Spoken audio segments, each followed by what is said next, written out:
Úgy gondoltuk, hogy az lenne a leghitelesebb, hogyha a megemlékező beszédet egy határon túli magyar tartaná. Fogadják szeretettel Tankó Szidóniát.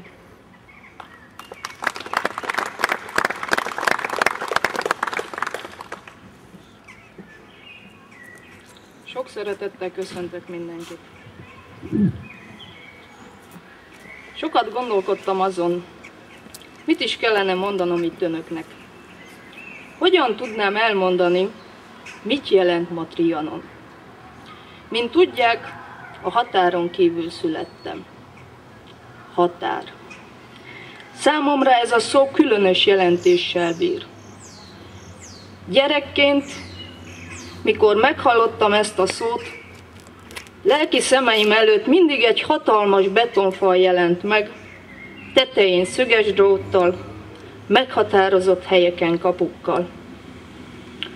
Mindig úgy gondoltam, csak egy ilyen hatalmas fal zárhat el bennünket Magyarországtól. 10 éves lehettem, mikor először Magyarországra utaztunk.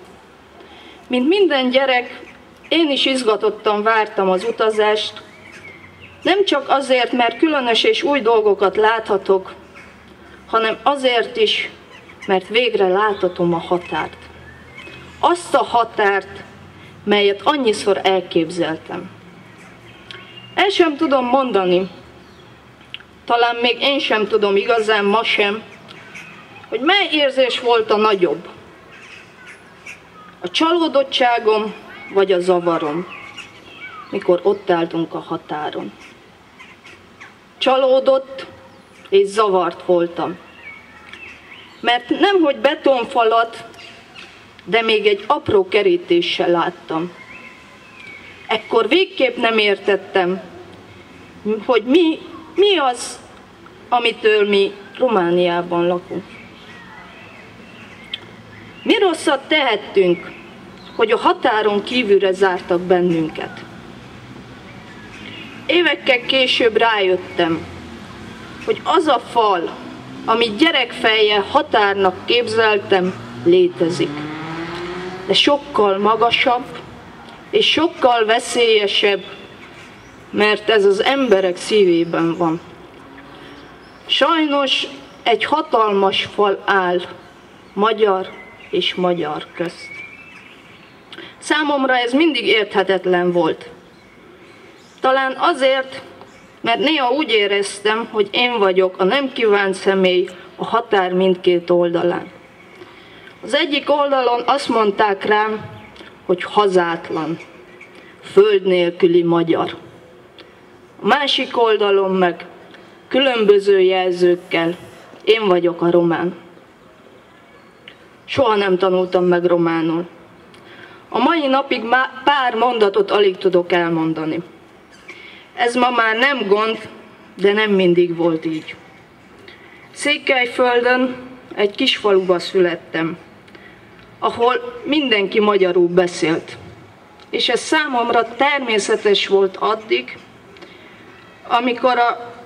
ameddig a 7. osztályban egy román pap nem kezdett el románul tanítani bennünket. Ekkor én sorra kaptam a 4-est, ami itt 1-esnek felel meg. Azt mondta, megbuktat, mert nem beszélek úgy románul, ahogy kellene.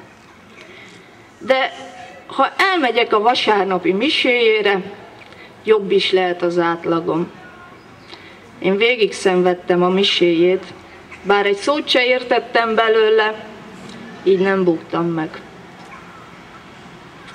Következő évben új tanárunk volt, és ő ugyanezzel fenyegetett, bár nem volt választás.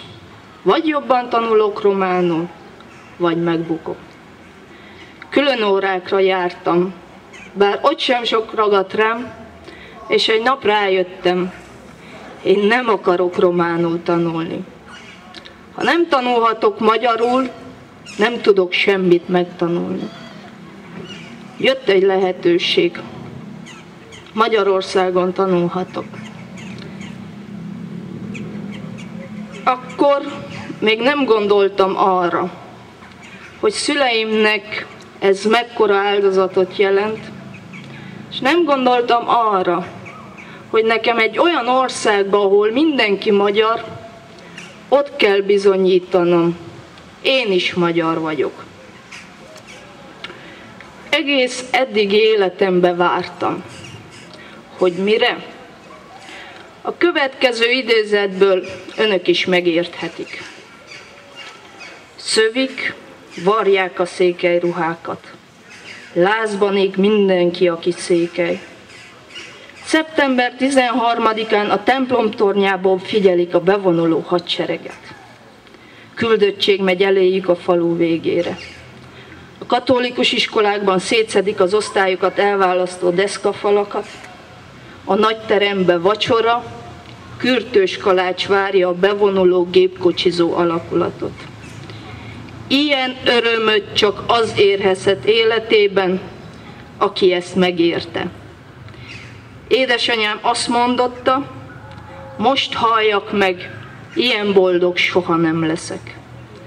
Megyünk ünnepelni Sósmezőre, ott van az 1000 éves határ.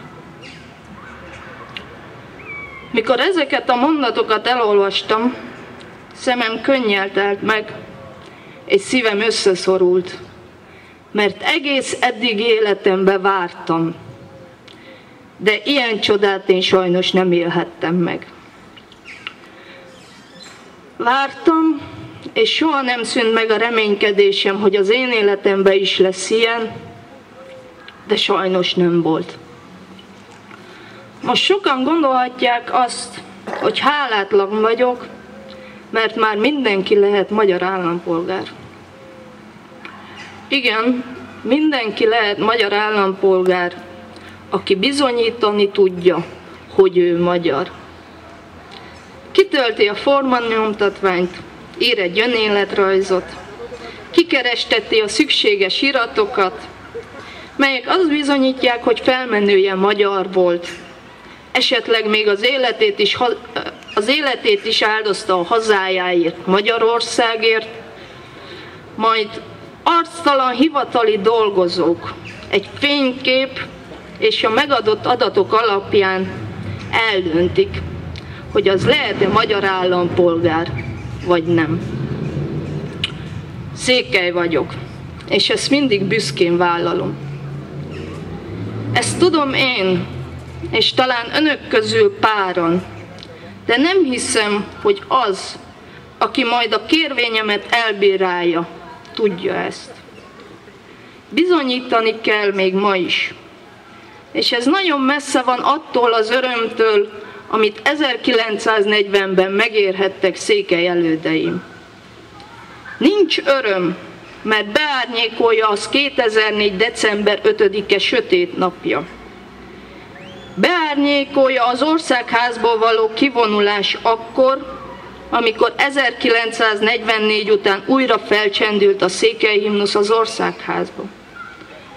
Beárnyékolja az örömünket azok a kijelentések, amelyek olyan képviselőktől hangzanak el, akik 2004-ben még a nem szavazatra buzdították a szavazókat, ma meg azt közlik, hogy nekük is fontos a határon túli magyarság sorsa. Nem tudom más, hogy van ezzel, de mindezt én nem tudom elhinni. Sokan azt mondják, ez a mi bajunk, hogy folyton a múltba tekintünk vissza, és nem a jövőt kémleljük.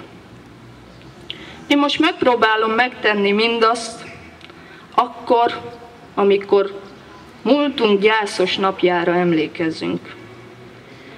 Megpróbálom elképzelni azt, hogy egy olyan nemzedék követ bennünket, akinek nem kell már bizonyítani a magyarságát. Elgondolkodom ilyenkor azon, hogy vajon ők is olyanok lesznek majd, mint most az anyaország magyarságának egy része, akikben nem lesz büszkeség, és nem lesz hazaszeretet. Megértik-e majd azt a fájdalmat, amit mi éreztünk akkor, amikor azt mondták ránk román, szlovák, szerb vagy ukrán? Lesznek majd közöttünk is olyanok, akik arra fogják buzdítani a gyereküket, hogy hagyják el a hazájukat, menjenek külföldre, mert ott jobb és könnyebb élni, elfeledve azt a fájdalmat és szenvedést, amit mi éltünk át akkor, amikor az anyaország mostoha gyermekei voltunk. Vajon ők örökölni fogják azt a magyarságtudatot, amit mi örököltünk? És ami 1920-ban kezdődött azzal, hogy a határon kívülre zártak bennünket. Ők is büszkén éneklik majd a magyar himnuszt, és sírnak a székely himnuszon, mint én, vagy csak állnak némán, szájukat szorosan összezárva, és nem éreznek semmit. Ezek mind apró, és sok embernek jelentéktelen dolgok, de nekem fontosak. Talán 91 év után véget ér egy harc, és többé nem kell bizonygatnunk a magyarságunkat, de soha nem szabad elfelejtenünk azt, honnan jöttünk, és mindig küzdenünk kell azért, hogy méltók lehessünk az elődeinkhez. Azokhoz az elődökhöz, akik életük végéig a magyarság jobb sorsáért küzdöttek, karddal és kaszával. És továbbadjuk az örökségünket az utánunk jövő nemzedéknek. Mit jelent ma Trianon? Harcot. Harcot, mint eddig. De most már nem csak az idegen ország elnyomása ellen harcolunk, hanem azért is, hogy magyar földön megmaradjunk büszke magyaroknak. Ezért soha ne feledjük el a magyar hitvallást. Hiszek egy Istenbe, hiszek egy hazába, hiszek egy isteni örök igazságba, hiszek Magyarország feltámadásába. Ámen.